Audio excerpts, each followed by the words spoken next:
Masuk Islamnya itu tuh sembunyi-sembunyi. Tante tahu nikah, tapi dia beda agama. Dia ndak boleh saya tuh pindah agama, harus tetap di agama saya, di agama Katolik tuh. 2014 tuh. Itu yang bikin hidup saya rasanya tuh guncang sekali tuh, karena saya tidak paksa. Di situlah tuh rasanya ada saya kepingin, rasanya dia balik ke agama asal. Ke tempat tante itu tuh pernah dikasih makan makanan B2 itu tuh, sampai itulah, tapi memang tidak bisa begitu dikasih, kita kan terpaksa muntah, asli muntah itu tuh. Dari semenjak muntah itulah tuh, lalu tante kayaknya takut dia mau ngasihnya tuh.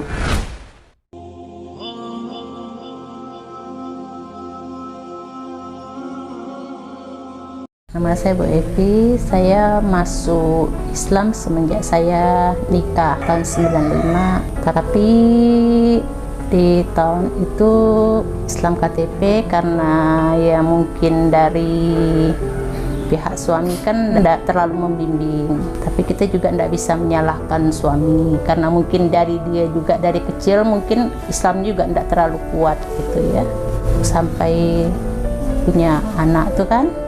Tapi ini waktu nikah ini nih, saya kan dari kecil ikut sama tante, tidak ada orang tua, jadi masuk Islamnya itu tuh sembunyi-sembunyi. Tante tahu nikah, tapi itu beda agama. Dia ndak boleh saya tuh pindah agama, harus tetap di agama saya, di agama Katolik tuh. Udah habis itu tuh rasanya ini macam mana kita nak sembunyi-sembunyi kan? Ada rasa tertekan gitu tuh kan, sampai kita rasa mau berhijab pun rasanya pun takut bukan apa, kita ini kayak macam mana ya, kayak ada dua sisi gitu tuh, serba salah kita. Di satu pihak kita harus ikut sama tante, dari kecil kita ikut dia, kalau kita pikir kalau tidak ada dia ngasuh kan kita tidak dibesarkan, tapi di lain pihak kita udah nikah masuk Islam. Saya pun masuk Islamnya itu tuh karena waktu dari kecil tuh memang udah tertarik rasanya tuh dengar, kayaknya nengok orang ngaji anak-anak tuh.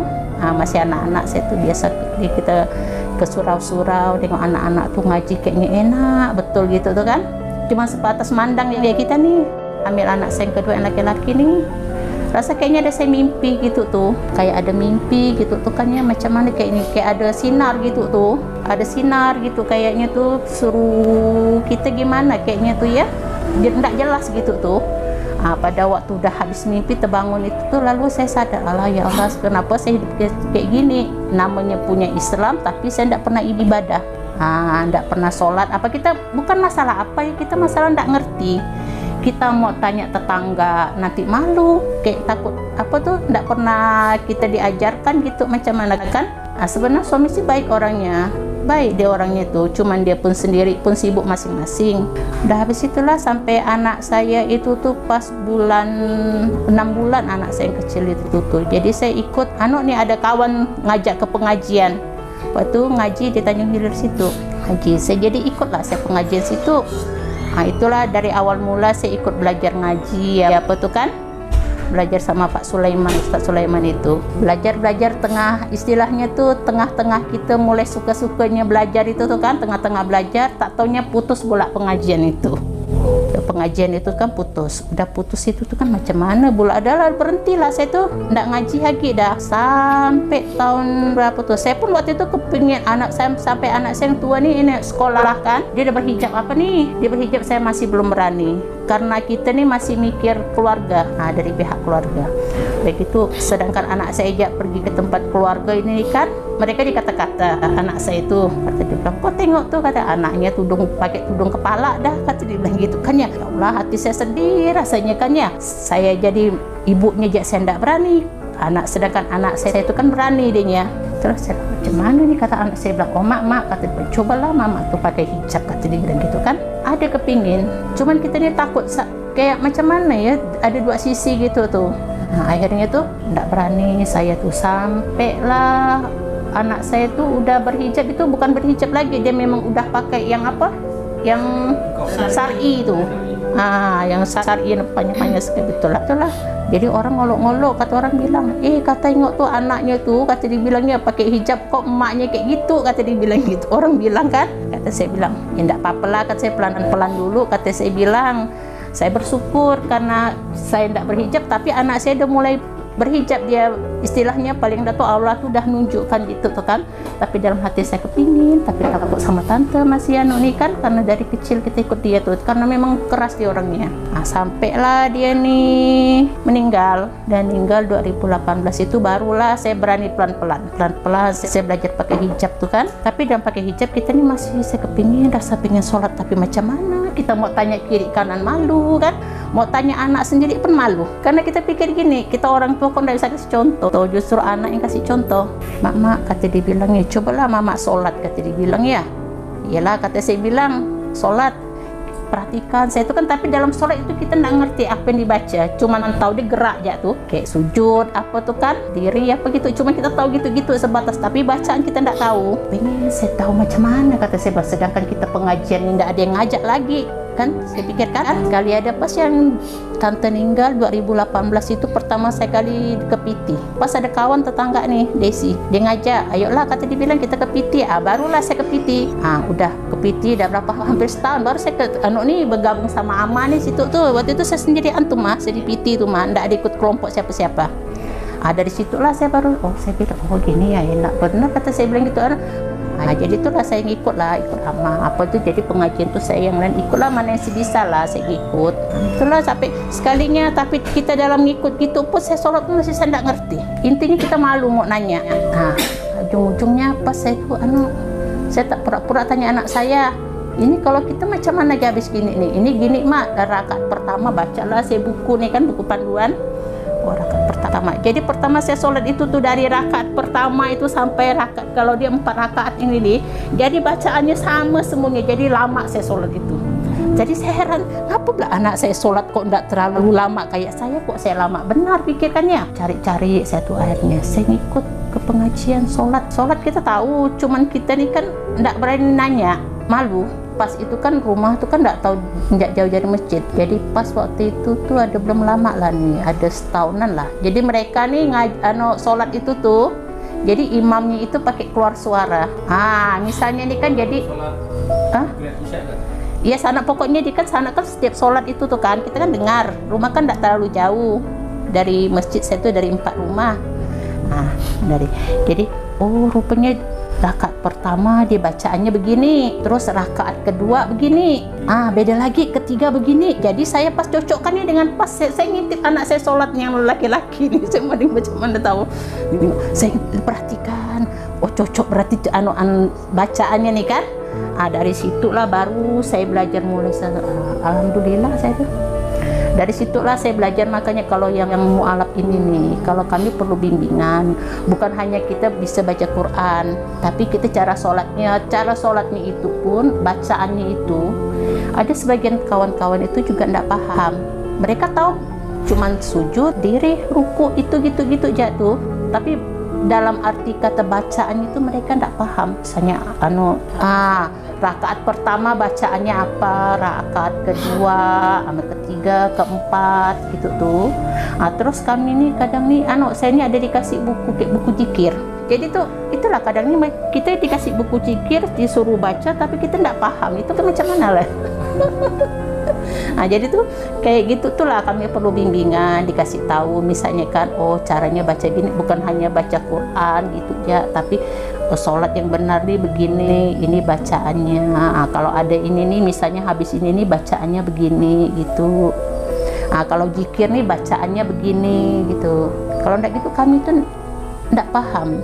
Ya terutama untuk yang kayak yang model-model kayak saya inilah nih, yang istilahnya kurang bimbingan. Prinsip saya kalau saya udah pindah agama ke Islam nih, memang lebih cocok rasanya hati itu kan, saya enggak boleh balik lagi. Tapi pernah saya tuh ada rasanya hati tuh, bimbang rasanya tuh, ada mau 2014 tuh, itu yang bikin hidup saya rasanya tuh guncang sekali tuh. Apa alasannya tuh? Karena saya talak paksa. Talak paksa. Tapi itulah, disitulah tuh rasanya ada saya kepingin, rasanya dia balik ke agama asal. Tapi pikir lagi kan, kalau balik ke agama asal, keluarga saya udah macam mana gitu tuh kan. Sampai saat ini keluarga saya tidak tahu tuh, saya simpan betul-betul tuh. Saya simpan betul-betul tuh. Dari situ tuh saya macam mana, saya malah kena teror orang terus kan, kena teror. Jadi waktu itu saya ingat apa, ada kayak yang Ustadz Arifin Ilham itu tuh yang dia berzikir kan. Saya bilang, ya Allah, kata saya bilang, saya mau sholat, saya tidak ngerti macam mana saya mau sholat kan ya, tapi hati saya ini rasanya bimbang. Akhirnya saya pikat, dia ngajarkan berzikir tuh kayak ada subhanallah walhamdulillah wala ilaha illallah kan. Jadi saya coba ikutkan, saya tuh kan ya, setiap ada saya rasanya ada hati saya rasanya sedih gitu tuh kan, saya ikutkan terus saya berzikir kayak gitu. Tapi alhamdulillah setiap saya berzikir itu rasanya enak, betul, hati tenang rasanya. Biarpun mungkin kalau masalah ini nih kan, masalah saya ini banyak rumit sekali kita mikir kan, saya ada anak lagi kan ya, kerjaan kita tuh ya istilahnya kalau kayak saya ini kan kerjaan ini kan, kecuali kalau ada orang yang mesan berbeda, kalau enggak ya enggak ada gitu kan. Pernah sampai pernah saya tuh ini apa, kehabisan duit tuh mau beli beras, enggak ada beras macam mana. Saya bilang anak saya nih, kata saya bilang ya kita enggak ada beras lagi, cuma cantik waktu itu. Semangat jadi. Jadi Insyaallah. Tiba-tiba pula saya berzikir terus tingkat, tapi saya tidak tahu, pokoknya saya tidak tahu apa yang saya zikirkan, apa diterima atau enggak, pokoknya pernah saya berzikir ya terus tuh kan. Zikir. Tiba-tiba adik saya ini nelpon, kata dia bilang, oh Pi, kata dia bilang ya, aku nih udah ada nukar duit nih, kata bang. Waktu itu adik saya tuh ada satu yang kerja di Taiwan tuh, dia kasih uang apa tuh, uang dolar Taiwan tuh. Tiba-tiba langsung habis saya berzikir tuh, langsung tiba-tiba pikiran tuh saya ingat, saya pernah saya dikasih duit 100 dolar kalau tak salah tuh dalam dompet itu, semata-mata cuma selembar, kasih langsung dalam lembar, langsung itulah. Terus saya ingat, saya coba saya bilang cari dompet, kata saya bilang kan, saya ingat saya ada dikasih kak. Itulah alhamdulillah sekali saya nengok ketemu ada pula dapat 100 dolar, langsung itu saya suruh anak saya tuh tukar ke money changer. Nah, dapatlah 400 lebih itulah yang langsung saya belikan lah semuanya, segala macam kebutuhan pokok. Nah, alhamdulillah semenjak itu tuh kan rasanya tuh biarpun istilahnya rezeki kita pas-pasan tuh, nah, dengan saya makin yakin gitu tuh kan, dengan makin yakin dengan yang Islam ini nih. Nah, cuman kita nih yang ngaji memang saya belum enggak paham benar. Istilah ngerti lah, cuman kita ini tidak terlalu pandai benar. Nah, dulu kan pernah belajar, itulah tuh makin saya mendekatkan diri, kayaknya setiap masalah itu kayaknya ada aja jalan keluar itu. Nah, sampailah alhamdulillah sekarang anak saya tuh, anak saya pun udah istilahnya udah kerja, paling enggak untuk dia lah, memang gaji tidak seberapa, paling enggak untuk dia tuh udah lepas dah.